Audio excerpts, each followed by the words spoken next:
Mais uma vez, feliz sábado a todos. Nesta manhã, temos a honra de apresentar um grande amigo nosso, de aproximadamente aí uns 30 anos de amizade. Não vou falar a idade, né? Mas estamos felizes, o contato foi feito lá no começo do ano praticamente, e chegou o dia de revê-lo, uns 18 anos que nós não nos vimos, né? Faz mais ou menos isso, mas ontem ficamos até tarde contando um pouco de algumas histórias que fizemos aí quando era mais novo em São Paulo, foi muito gratificante. Doutor Adriano Oliveira, bacharel em Direito, PUC Campinas, se tornou-se especialista em processos do Instituto de Educação Continuada, na PUC Minas, doutor em Ciências Jurídicas Sociais, em Buenos Aires, Argentina, e pós-doutor, o PhD, na mesma área, advogado militante nas áreas civil, criminal, previdenciária, é presidente da Comissão de Direito Processual da OAB Contagem, Minas Gerais. Vem lá de BH, viajou 700 quilômetros aproximadamente, está aqui conosco. Eu quero também reforçar aos irmãos o tema da mensagem de hoje, a autoridade de Deus e o poder da igreja, e à tarde, às 16 horas, a partir das 16 horas hoje, teremos a continuação desse programa com o tema, o Tratado Internacional entre Brasil e o Vaticano, e amanhã, às 19h30, as 7 pragas e o Vale do Armagedon. Portanto, queridos, tendo convite a todos, hoje, a partir das 16 horas aqui na igreja, para continuar o programa dessa manhã. Adriano, que Deus abençoe você, te use mais uma vez, contigo agora. Que Deus abençoe.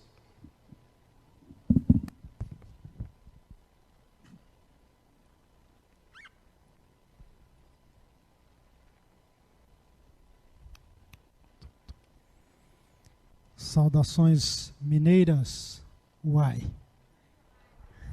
Uai, só. Vocês também falam uai?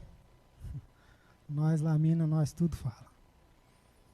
É para mim uma grata satisfação estar aqui com os senhores. Deus seja louvado pela sua presença aqui. Louvo a Deus por estar com vida e por ver vocês vivos.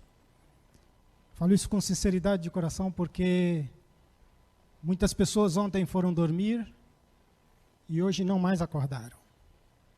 E nem vão acordar. Senão, quando Jesus voltar, e quiçá, lamentavelmente, alguns, só após 1000 anos, depois desta vinda. Se você está aqui, portanto, louve a Deus pelo dom da vida, mais do que isso, pela oportunidade que te deu de estar aqui para se aproximar um pouco mais dele e entender o quanto ele é grande. Meus cumprimentos aos musicistas da orquestra, vocês são fenomenais. Me fez lembrar a Filarmônica de Minas Gerais, uma filarmônica fundada em 2008, que em 2015 inaugurou a Sala Minas Gerais, uma sala preparada especialmente para receber os músicos. Imaginem vocês a acústica que tem aquele lugar, preparado para a orquestra. Quando for em Minas, recomendo, procure conhecer. Maestro, quero o seu contato para a gente tentar fazer uma aventura, levar essa galera bonita para fazer uma programação lá em Minas. Topas? Manda para mim o contato, nós vamos conversar aqui, viu? Estou aqui hoje, à tarde e amanhã. Tempo suficiente para a gente fazer aí uma estratégia ambiciosa nesse sentido. Deus seja louvado pela sua vida também. Queridos, a nossa proposta é abordar agora pela manhã, à tarde e amanhã à noite 3 temas que entendemos ser de relevância para a igreja em nossos dias. Agora eu quero conversar com vocês sobre a autoridade de Deus e o poder da igreja. Mas não seria o poder da igreja e a autoridade de Deus, não. É a autoridade de Deus. E o poder da igreja que está de alguma forma suplantando ou afastando a autoridade de Deus. Abordaremos e veremos isso no decorrer da programação agora pela manhã. À tarde, trataremos do Tratado Internacional entre o Brasil e o Vaticano para ver que quando se fala em decreto dominical, que é o assunto de nossa abordagem nessa hora, não sabemos, mas já está em vigor no Brasil o ordenamento jurídico com força constitucional. E falo com conhecimento de causa. Há mais de uma década já está em vigor o ordenamento jurídico brasileiro, uma lei que obriga você e qualquer um outro a guardar o domingo. À tarde, nós vamos falar sobre o decreto 7.107 e vocês poderão constatar isso juntamente comigo. E é assim que as coisas acontecerão. A Bíblia diz que será como nos dias de Noé. As pessoas estariam ali com suas tratativas comuns, na linguagem que a Bíblia usa, ela diz casando-se, dando-se em casamento, comprando, vendendo, ou seja, alheios ao que na prática estaria acontecendo.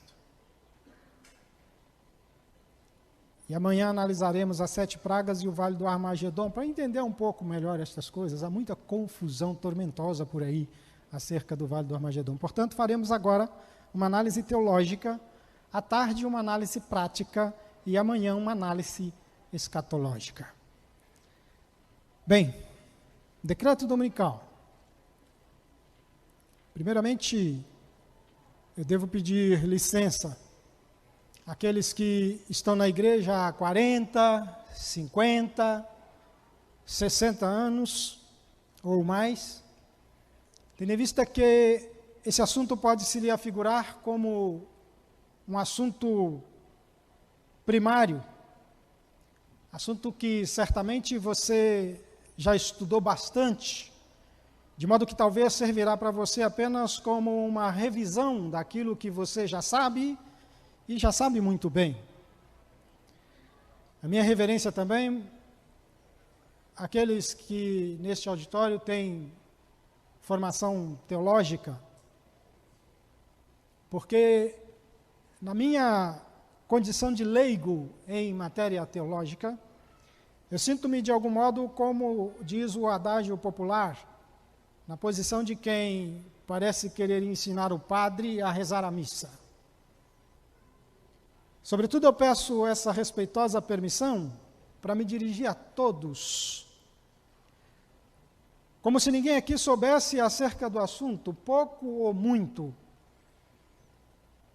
de tal forma que eu posso estar certo de que quase todos, porque não dá para assegurar todos, mas que pelo menos quase todos acompanharemos sem muitas dificuldades o que vamos abordar agora de manhã, à tarde e também amanhã à noite, incluindo aqui, obviamente, aqueles que nunca ouviram falar o que será dito, como no caso de pessoas que não são adventistas, que porventura estejam conosco, ou alguns que estejam iniciando a sua caminhada em nosso meio. Pois bem, não raro,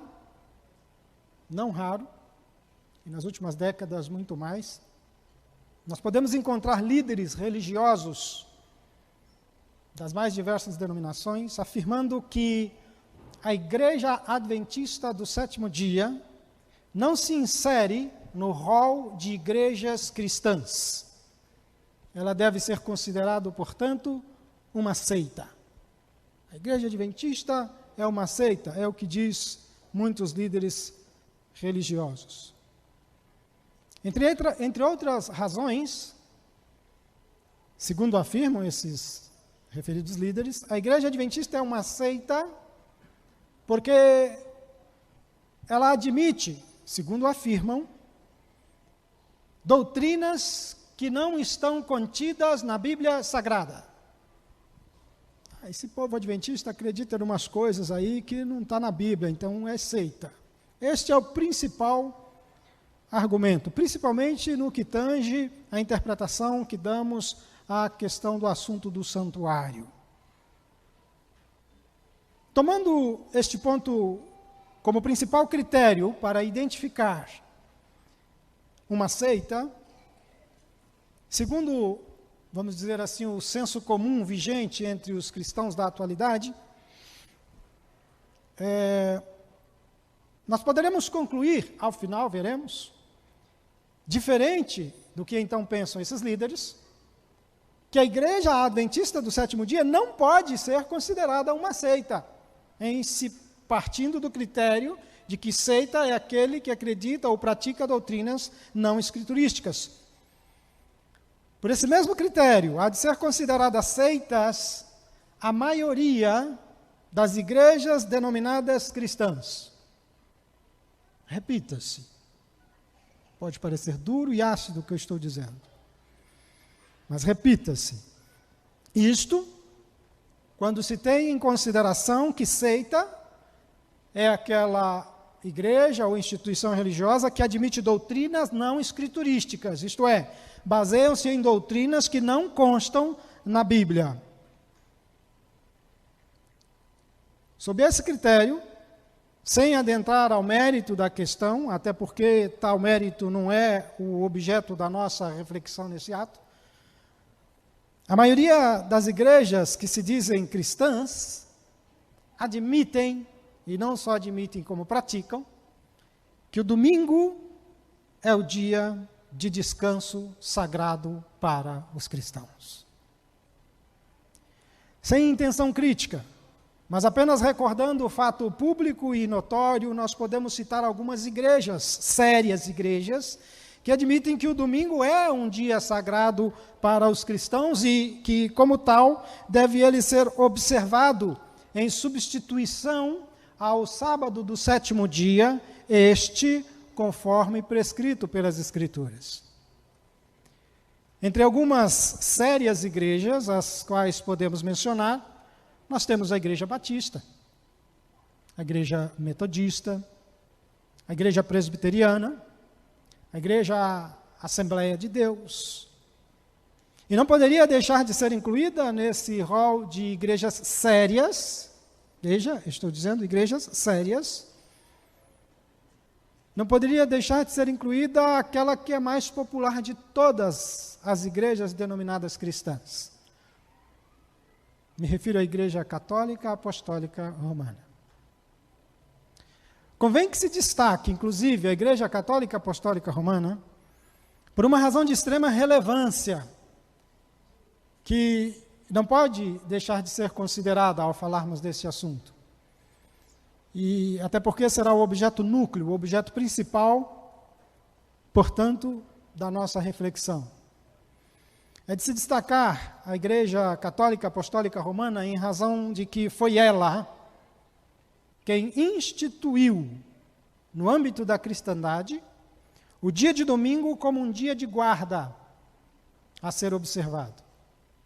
E isto, notem bem, ela o fez sem que haja uma única linha na Bíblia Sagrada que determine a santificação do dia de domingo, ou autorize a substituição do sétimo dia, o sábado, pelo primeiro dia da semana, para figurar como um dia sagrado. Eu sei que parece um tanto quanto contundente o que eu estou dizendo, mas verifiquemos então, juntamente, agora eu com os senhores aqui, e também quem está acompanhando pelas redes sociais, o que consta em alguns registros,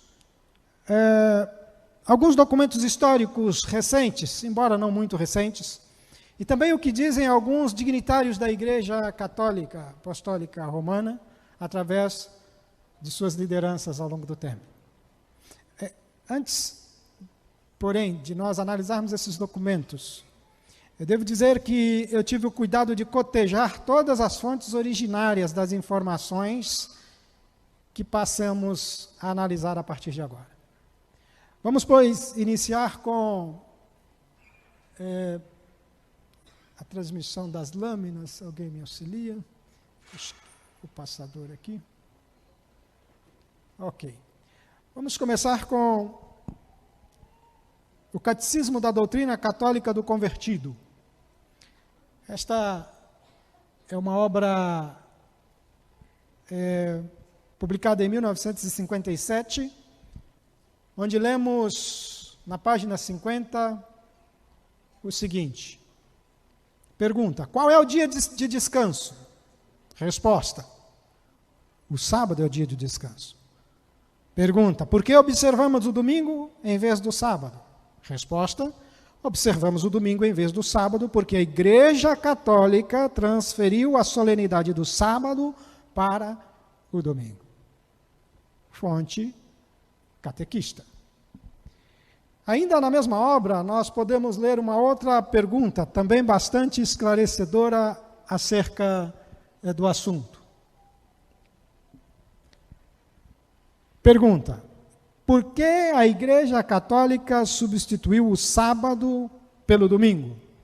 Resposta: a Igreja substituiu o sábado pelo domingo porque Cristo ressuscitou dos mortos em um domingo e o Espírito Santo desceu sobre os apóstolos no domingo. Pois bem, nesta mesma linha de raciocínio, acho que eu estou com dificuldade aqui no passador. Obrigado.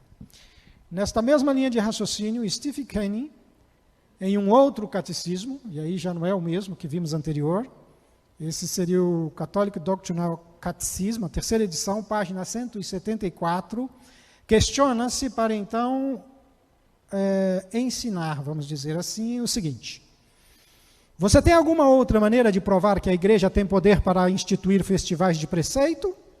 Resposta: se ela não tivesse tal poder, ela não poderia ter feito aquilo em que todos os religiosos modernos concordam com ela. Ela não poderia ter substituído a observância do domingo pelo primeiro dia da semana pela observância do sábado, o sétimo dia, uma mudança para a qual não há autoridade bíblica. Vamos caminhar. James Gibbons. James Gibbons. Eu estou realmente com dificuldade de fazer a passagem aqui. James Gibbons, ele foi arcebispo e cardeal da Igreja Católica Apostólica Romana.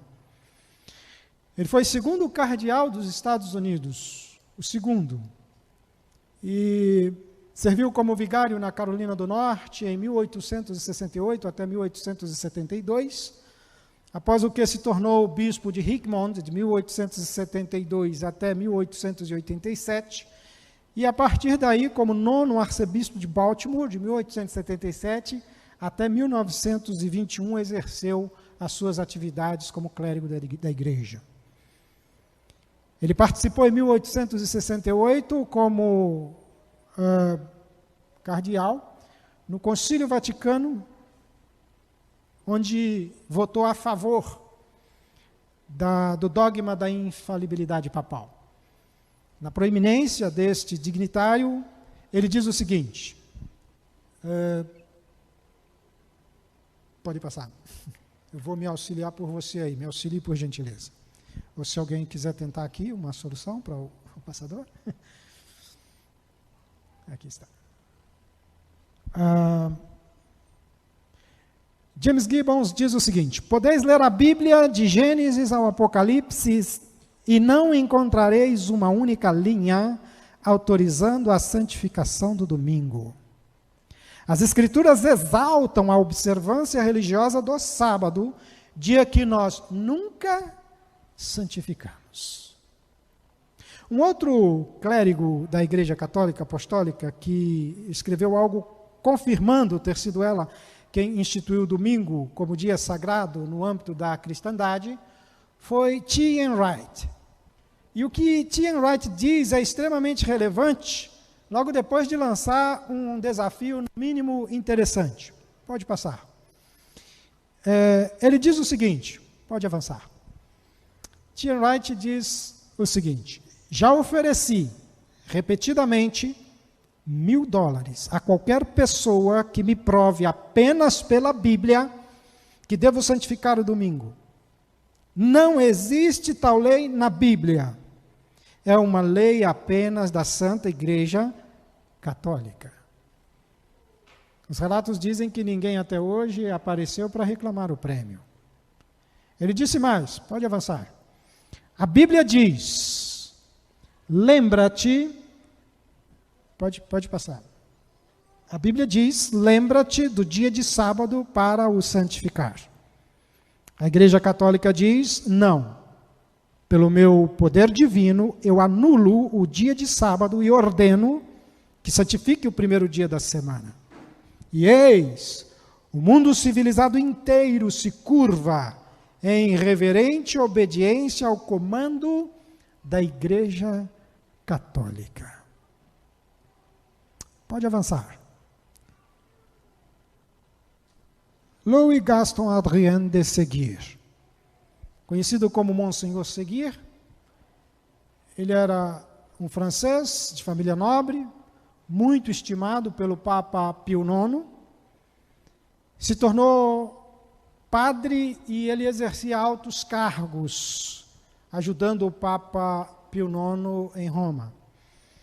Ele escreveu várias dezenas de livros.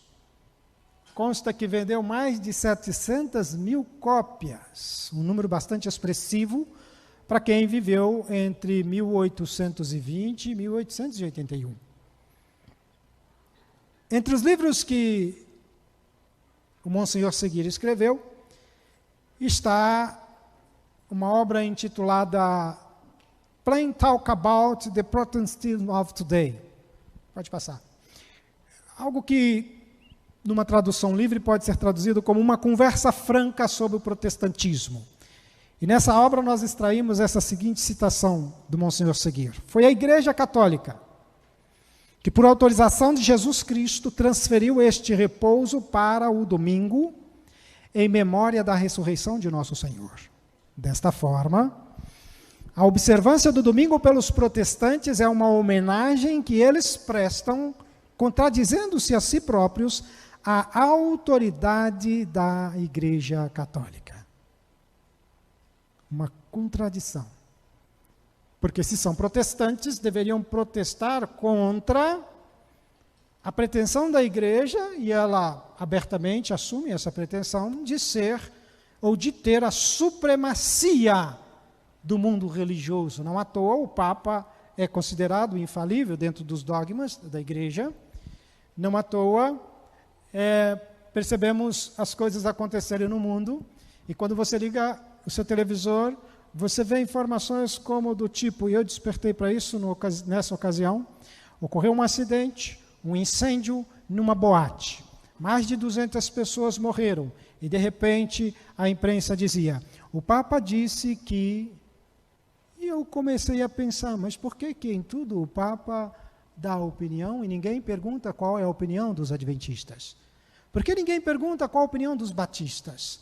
Por que ninguém pergunta qual a opinião dos presbiterianos, dos testemunhos de Jeová ou de quem quer que seja, dos hinduístas, dos muçulmanos? Por que somente o Papa opina nas questões religiosas, sociais, funcionais e até mesmo filosóficas?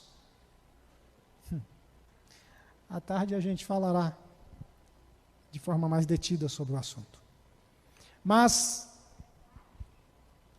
ela avoca para si o poder e a supremacia.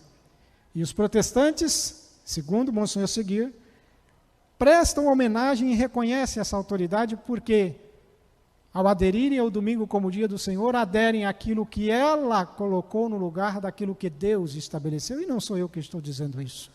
Nós estamos aqui pensando juntos. A constatação de Monsenhor Séguier, ela é, na verdade, incontestável. Portanto, se por um lado a observância do domingo constitui-se, na sua constatação, uma homenagem que se presta à Igreja, quando eu reconheço o domingo como um dia sagrado, que por ela foi instituído, por outro lado, é certo que a observância do sábado é e sempre será, então, uma homenagem que prestamos a Deus, na qualidade de Criador, de mantenedor, de Redentor, daquele que tem autoridade sobre tudo e sobre todos.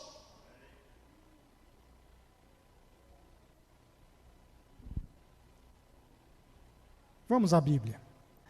Lembra-te do dia de sábado para o santificar. Autor, Deus.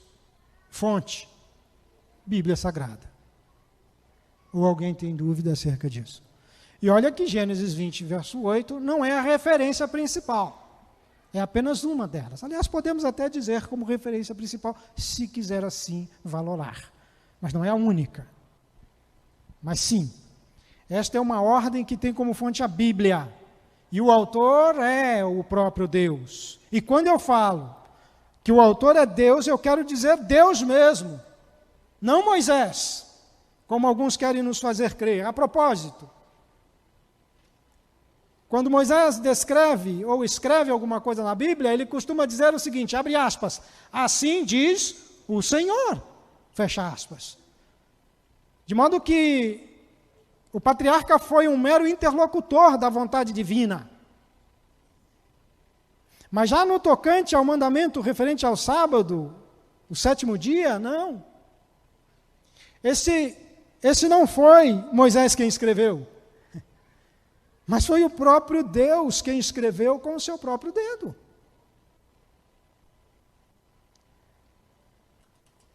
Numa leitura atenta do que está registrado em Deuteronômio, capítulo 4, versículo 11 a 13, se pode verificar que a promulgação dessa lei ocorreu de uma forma muito solene. Talvez foi uma das mais impressionantes epifanias. Quando eu digo epifania, eu estou falando da materialização do divino de forma humana. É o divino saído do campo espiritual para se materializar e se mostrar no campo físico, material em que nós vivemos. Portanto, talvez uma das mais impressionantes epifanias jamais manifestas aos homens ocorreu quando o Senhor entregou este mandamento. Diz o texto sagrado que o povo se achegou ao pé do monte, e o monte ardia em fogo até o meio dos céus. E havia trevas e nuvens e escuridão. Então o Senhor vos falou do meio do fogo. A voz das palavras ouvistes, porém além da voz não vistes aparência nenhuma. Então vos anunciou ele a sua aliança, que vos prescreveu, os 10 mandamentos, e os escreveu em 2 tábuas de pedra. Observe os verbos aí conjugados, meus irmãos. Observem. No detalhe que o Senhor falou, o Senhor anunciou, o Senhor prescreveu e o Senhor escreveu. Moisés não tem nada a ver com isso. Moisés estava esperando o Senhor falar, anunciar, prescrever, escrever, para depois receber das mãos do Eterno e trazer para o povo. A história é conhecida. Moisés desce com as tábuas porque Deus falou, desce que o povo já se corrompeu. Era inacreditável para Moisés, mas quando ele constata que o povo havia se corrompido, transgredindo por antecipação um dos mandamentos que lá estava, ele joga as tábuas no chão. E Deus resolve os problemas ali, faz um pacto com Moisés, uma proposta. Moisés, que tal? Eu destruo todo mundo e vamos eu e você, eu começo de você? Não, Senhor. Assim não, que vão pensar de ti? Moisés preocupado com Deus. Coisa maravilhosa. A nossa vida é transformada quando a gente passa a agir assim. E Deus fica feliz, como que Moisés realmente está ali com zelo santo pelas coisas de Deus. E Deus conversa, faz os ajustes que tem que fazer, mas de repente Deus fala, Moisés, vem cá. Eu achei bonito a sua conduta, a sua atitude. Você demonstrou que você tem preocupação e zelo pelo que é sagrado. Mas você quebrou a pedra, né? Para não dizer que Moisés não fez nada, tá? Deus falou, agora você vai lavrar outras. Preste atenção. Não podia o Senhor entregar outras pedras prontas, sim ou não? Mas aqui está uma lição importante. Isto é sagrado e eterno. E se você bulir nisso aqui, você vai ter que reparar. Cuidado com os preceitos que Deus falou, que Deus anunciou, que Deus prescreveu, que Deus escreveu, que Deus nos entregou. Agora você vai fazer outra. Vai lavrar bonitinha, igual aquela. Eu fico imaginando a dificuldade, apesar do dom. Certamente Deus deu o dom e a capacidade. Mas não só isso. Agora Deus fala, está prontinha? Ficou bonito, está aprovada. Pega e sobe com ela. Lá no topo. Irmão, Se você pegar uma pedra de mármore pequena, você vai ver que ela pesa muito. Eu não sei que tamanho eram essas tábuas, mas eu tenho certeza que eram pesadas. Vai subir com ela, como diz no bom mineirês, na cacunda. E assim o fez. E essa arca foi guardada, meu irmão, minha irmã, meu prezado amigo visitante, você que nos acompanha. Essa arca foi guardada no lugar mais sagrado da face da terra. Dentro de uma arca sobre a qual havia a presença viva de Deus, chamada de Shekinah. E quando João no Apocalipse contempla o céu aberto, ele diz: eu vi o santuário de Deus que se acha no céu, e foi vista a arca da aliança. E uma leitura atenta da Bíblia, você vai ver que nada havia na arca senão os 10 mandamentos. Bem, se Jesus disse, aliás, o mandamento de guardar domingos e festas, ele tem como fonte o conteúdo do mandamento do Catecismo Católico Romano, como acabamos de ver aqui, cuja autoria é de origem humana. E os princípios contidos ali são uma representação do poder da Igreja sobre a cristandade, seja no âmbito do catolicismo, ou também no âmbito do protestantismo, que tem aderido a esta mudança. Consciente ou inconscientemente, lhe tem prestado homenagem em reconhecimento de autoridade para alterar a lei de Deus como foi feito. Mas se Gibbons, T. Wright e o Monsenhor Seguir, apenas estes, poderíamos citar muitos mais, porém o tempo é cruel. Mas se eles estiverem corretos em sua constatação, então nós temos que a Igreja Adventista do Sétimo Dia, esta sim é cristã. Porque ela insiste nessa coisa de sábado que está na Bíblia. Aliás, ela é a única que se opõe abertamente à ideia de mudança. Isso eu falo no meio cristão. Ah, mas tem também os judeus. Ok, judeu uma situação à parte. Mas dentro do cristianismo, ela é quase que a única, vamos dizer assim, que se opõe abertamente. Aliás, são conhecidos os adventistas do sétimo dia como guardadores de sábado. Aquele povo preguiçoso que não trabalha dia de sábado. Não é assim, não é? Nós sabemos que não é assim. Mas essa é a fama. O sábado nos identifica até no nome. As demais igrejas cristãs, portanto, se seguirmos o critério que identifica uma seita, tendo em vista que a observância do domingo constitui uma doutrina que não se baseia na Bíblia, que não decorre de autorização bíblica, nem de mandamento bíblico, logo, seita, são todos, por este critério, todas as demais igrejas, que aderem ao domingo em substituição ao sábado, por este critério, porque é uma doutrina não baseada na Bíblia. Muito bem, se Jesus disse que Ele é o Senhor do sábado, então é porque o sábado é o dia do Senhor, ora. O Filho do Homem é o Senhor também do sábado. Então, o sábado é o dia do Filho do Homem, do Senhor Jesus. É uma equação lógica. Se o quarto mandamento da lei de Deus disse que o sétimo dia é o sábado do Senhor teu Deus, então o sábado é o dia do Senhor teu Deus. Eu vejo algumas caras me olhando com espanto, como se nós não pudéssemos falar, como se não fosse essa a nossa obrigação nesses dias. Aliás, eu não estou dizendo nada, eu estou apenas fazendo eco ao que está na Bíblia.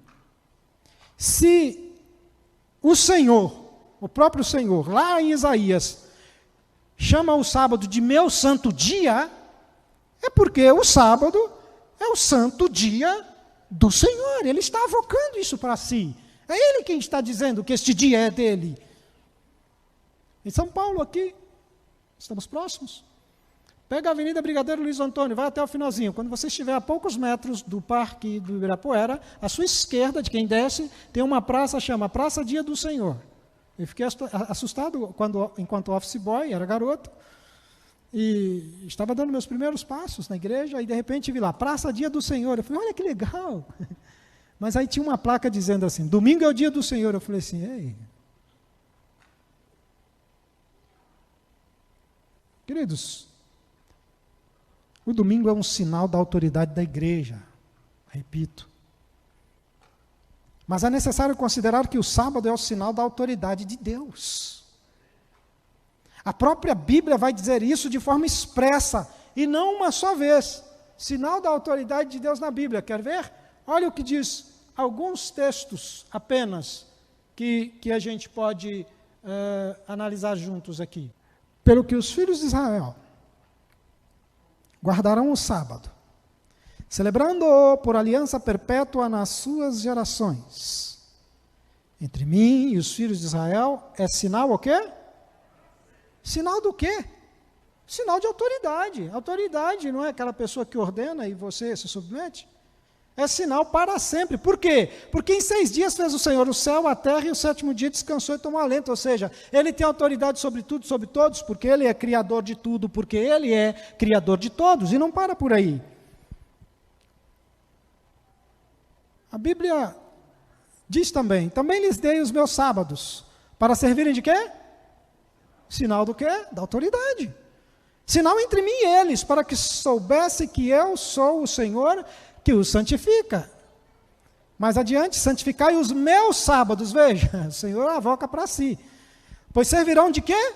Sinal entre mim e vós, para que saibais que eu sou o Senhor, vosso Deus. Veja a palavra Senhor aí. Senhor implica o quê? Autoridade. É Senhor aquele que é autoridade. Queridos, no sábado se verifica o sinal da ampla autoridade divina, pois é no mandamento do sábado que diz que o Senhor fez o céu, a terra, o mar e tudo o que neles há. Decorre daí que a origem da sua autoridade está exatamente em ser Ele criador, mantenedor e redentor. O sábado é um dos elementos mais elucidativos da redenção. Ele exerce, portanto, Deus, autoridade sobre tudo e sobre todos. Sobretudo porque Ele é autor do tempo. Ele é autor do tempo. Ele é autor do espaço. Ele é autor de toda a matéria. E é baseado nessa autoridade que nós deveríamos fazer o que Ele pede, e não o que nos dizem deveríamos nós fazer. Assim, o 7º dia é um sinal de Deus, de sua plena e absoluta autoridade. Ele afigura-se na Bíblia relacionado com o número 7. O número 7 é o número da perfeição, dentro da tradição judaica. Sendo assim, o número 7 é o número que representa Deus, porque Deus é perfeito. Aliás, somente Ele é perfeito. Por outro lado, conforme a tradução judaica também, baseada na qual a Bíblia foi escrita, o número 6 ele representa o homem. Tanto pelo fato de haver sido ele criado no 6º dia, quanto também por haver determinado o 6º mandamento dessa lei da qual nos referimos, o valor da vida do homem. Ali, mediante o preceito do 6º mandamento, o preceito imperativo negativo, não matarás, demonstra que o homem não é perfeito, mas ele chega perto da perfeição. Por isso que a posição e o número que identifica dentro da cultura judaica é o número 6. Número 6, portanto, identifica o homem, que é quase perfeito, mas não é perfeito. E o número 7 identifica Deus, a totalidade, a perfeição, aquilo que é perfeito e acabado, que não pode acrescentar e nem tirar, porque senão atrapalha. Talvez por isso, o Apocalipse revela fatos escatológicos acerca do fim. Nós estamos terminando. E ao fazer isso, o Apocalipse sugere que o número da besta indica a sua autoridade. O Apocalipse indica que o número da besta está relacionado com algo que identifica a autoridade e o poder de impor-se. Quando você lê sobre o número da besta, está escrito que é posto uma marca ou número sobre as pessoas, notem, para que ninguém possa comprar, nem vender, nem... Percebe? Autoridade, imposição, autoritarismo. É disso que o Apocalipse está falando, de um momento em que vai ser imposta uma obrigatoriedade que tem fundo religioso a todos aqueles que servem a Deus, como uma forma de fazer com que essas pessoas não sirvam a Deus, mas sirvam a uma outra autoridade. Mas que autoridade? O Apocalipse mesmo vai dizer. Porque ele vai relacionar tudo isso com o número 666. Fique atento agora. Fique atento. O Apocalipse está afirmando categoricamente ser número de homem. Você lê lá, bem assim. Aqui está a sabedoria. Quem tem entendimento, calcule o número da besta. E aí ele diz, porque é número de homem. O que é número de homem? Você não vai saber se você não for na cultura judaica. É número de homem. E o seu número é 666. E aí a gente vê às vezes a nossa ingenuidade, né? É Vigaris Filidei, está lá na mitra do Papa. Não faz isso não, meu irmão. Porque tem gente que vai pegar o nome de Ellen White e vai falar a mesma coisa. Tem gente que vai pegar o teu nome e dizer, olha aí, ó, dá o número da besta certinho. A Bíblia não falou para você fazer esse tipo de matemática. Por isso ela já cautelou e disse, aqui há sabedoria. Use a razão, o raciocínio lógico e entenda que é uma coisa relacionada à autoridade. E essa autoridade está intimamente relacionada à autoridade do homem, que vai se contrapor à autoridade de Deus. É por isso que o Apocalipse, ele afirma categoricamente ser o número de homem, e onde se verifica aí uma tríplice radical. No grego, a palavra exakosio, execonta, ex. O radical está presente ali. 6. A ênfase que passa a ficar claro para nós, haverá uma imposição que vai restringir a liberdade religiosa com base na autoridade do homem, em contraposição à autoridade do Senhor. E nada que você procure nas Escrituras fica mais evidenciado quando você faz uma análise estrutural da Bíblia e das profecias. Nada é mais evidente de que a autoridade de Deus está no dia de sábado e a autoridade dos homens ali claramente posta no domingo como um dia sagrado. Queridos, o primeiro dia da semana é, portanto, o sinal da autoridade de Roma, da autoridade humana, representada na Bíblia pelo animal que é identificado como a besta. É o que está na Bíblia. Mas essa sua interpretação, eu não estou interpretando nada, eu estou dizendo o que a Bíblia está dizendo. E qualquer interpretação outra que você fizer fora disso, ela vai ser contraditória com a própria Bíblia. Ela não vai se sustentar. A essas alturas, cabe-me trazer uma exortação séria quanto ao que se refere ao cuidado da rejeição de uma instituição que Deus estabeleceu para colocar ou para adotar reverência pela instituição humana. E ainda uma outra exortação quanto ao perigo de se conferir poder ao Estado. O cuidado que a gente tem que ter quando a gente confere poder à igreja. A exortação está retratada aí, eu vou ler, diz o seguinte: ao rejeitarem os homens a instituição que Deus declarou ser sinal de sua autoridade e honrarem em seu lugar a instituição que Roma escolheu como sinal da sua supremacia, aceitarão de fato o sinal da fidelidade para com Roma, o sinal da besta.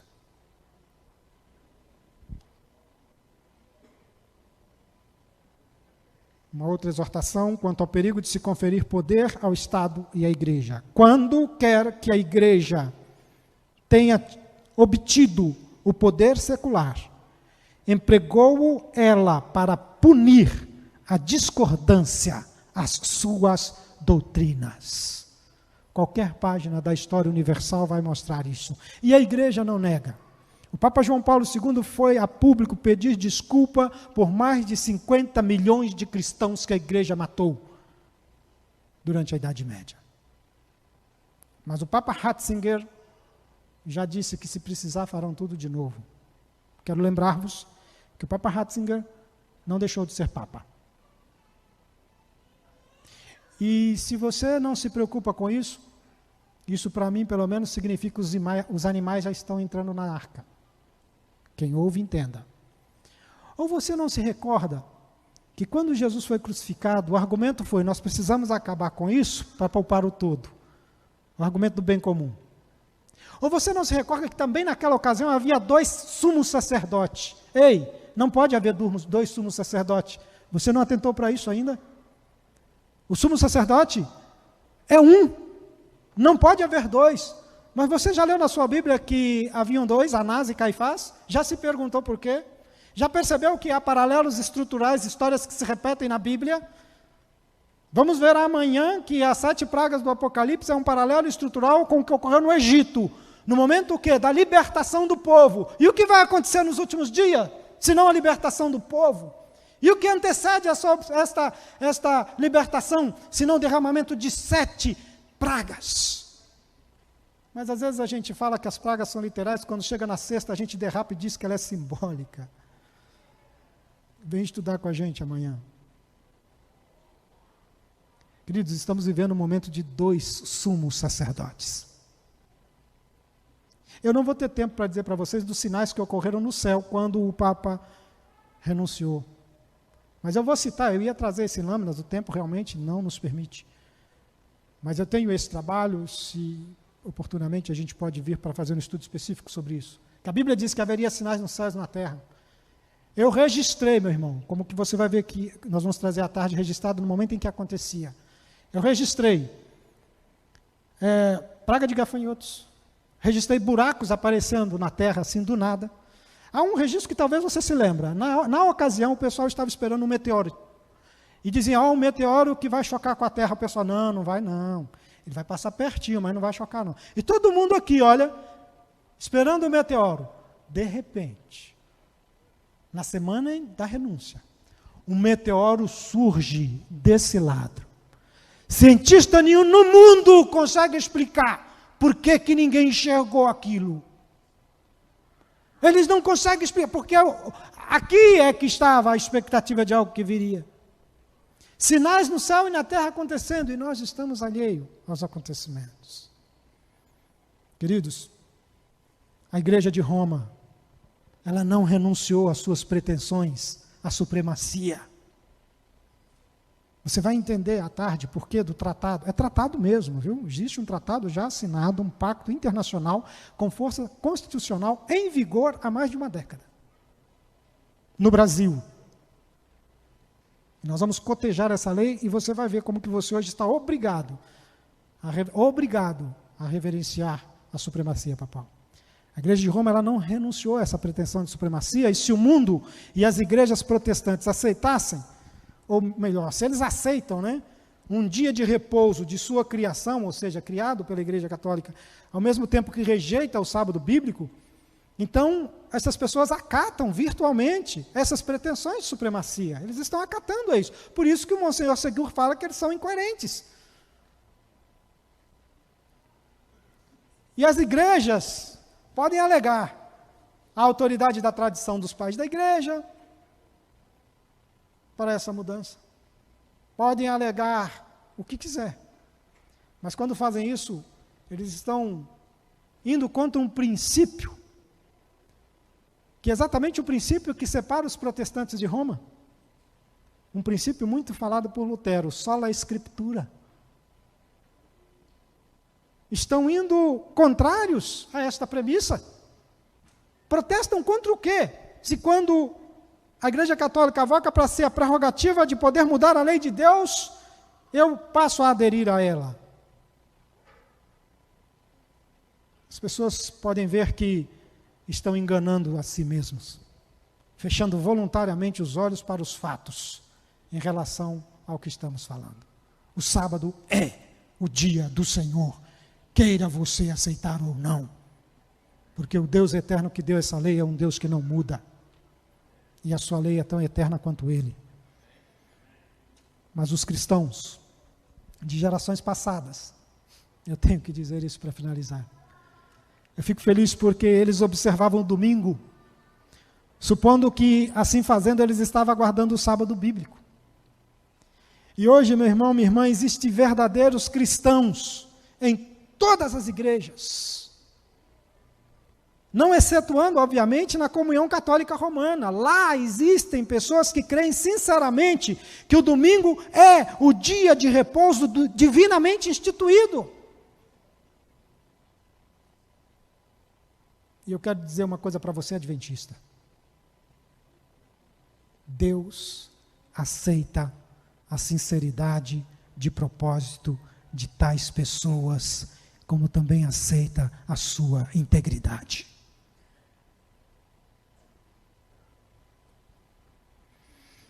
Quando, porém, a observância do domingo for imposta por lei, como nós vamos ver hoje à tarde, e o cenário já está pronto, e quando o mundo for esclarecido relativamente à obrigação do verdadeiro sábado, quem então transgredir o mandamento de Deus para reconhecer um preceito que não tem maior autoridade do que a autoridade da Igreja Católica Apostólica Romana, honrará desta forma ao papado, mais do que honrará a Deus. E desta maneira, quando tudo estiver posto, inclusive formos obrigados a isso, teremos que decidir entre Deus e o homem. Essas pessoas que decidirem em favor do papado prestarão homenagem a Roma e ao poder que impõe a instituição que ela ordenou e adorará assim a besta e a sua imagem. É isso que o Apocalipse diz. O meu apelo a todos é que entre o assim diz o pastor, entre o assim diz o Senhor, entre assim diz o reverendo, entre assim diz o bispo, entre assim diz o apóstolo, o padre, a madre, a mãe de caridade, o pai de caridade, a mãe de santo, o pai de santo, a sua mãe e o seu pai. Entre assim diz quem quer que seja, e assim diz o Senhor. Prefira o assim diz o Senhor. Lembra-te do dia de sábado para o santificar, pois assim diz o Senhor. Que o Senhor te abençoe e te guarde. Que o Senhor faça resplandecer o seu rosto sobre ti e tenha misericórdia de ti. Que o Senhor sobre ti mantenha brilhando o seu rosto e te dê a paz. Na parte da tarde nós vamos tratar então do acordo feito entre o Brasil e o Vaticano. Tratado esse que não somente tem força constitucional, como também já está em vigor no país, e estabelece regras que obrigam todo brasileiro e estrangeiro ao repouso por ela instituído, no domingo. Talvez você pergunte, mas como assim esse decreto já existe e já está em vigor? Sim. Eu vos afirmo que esse decreto não somente existe e está em vigor, como afirmo que existe já há mais de uma década. Eu encontro vocês à tarde para a gente conversar a respeito. Que Deus te abençoe.